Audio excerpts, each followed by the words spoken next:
నేను ఇన్‌స్టాగ్రామ్‌లో ఒక కొరియన్ రెసిపీని అయితే చూసాను. దాన్నయితే ట్రై చేశాననమాట. దానికోసం బంగాళదుంపలని ఉప్పు వేసుకొని ఉడికించుకొని పక్కన పెట్టుకొని, ఉడికిన తర్వాత మనం మెత్తగా స్మాష్ చేసేసుకొని దాంట్లోకి కన్సిస్టెన్సీ వచ్చేంత వరకు కార్న్ ఫ్లోర్‌నయితే యాడ్ చేసుకోండి.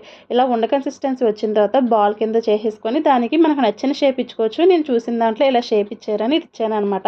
ఇప్పుడు వీటిని హీట్ చేయడం కోసం వాటర్‌ని బాగా బాయిల్ చేసుకోండి. అవి బాగా మరిగిన తర్వాత మనం ఈ కొంచెం సాల్ట్ వేసుకొని మరిగించుకోండి. మనం ప్రిపేర్ చేసుకున్న ఉండలన్నిటిని ఇందులో వేసేసి అవి పైకి తేలేంత వరకు ఉంచి ఉడికించుకోవాలన్నమాట. తర్వాత వాటిని తీసి కూల్ వాటర్‌లో వేసేసుకోండి. ఇప్పుడు మనం సన్నగా కట్ చేసుకున్న వెల్లుల్లి, కొత్తిమీర, కరివేపాకు, అలాగే ఒక స్పూన్ డార్క్ సోయా సాసు, కొంచెం కారం, నువ్వులు, ఇంకా మనకు కావాలంటే రెడ్ చిల్లీ సాస్‌ని కూడా తీసుకోవచ్చనమాట. ఇలా వీటినన్నిటిని కలుపుకున్న తర్వాత బాగా వేడైన ఆయిల్‌ని ఇందులో వేసేసి మనం ముందుగా ప్రిపేర్ చేసుకున్న వాటిని ఈ పొటాటో బైట్‌ని ఇందులో వేసుకుంటే మన కొరియన్ రెసిపీ రెడీ.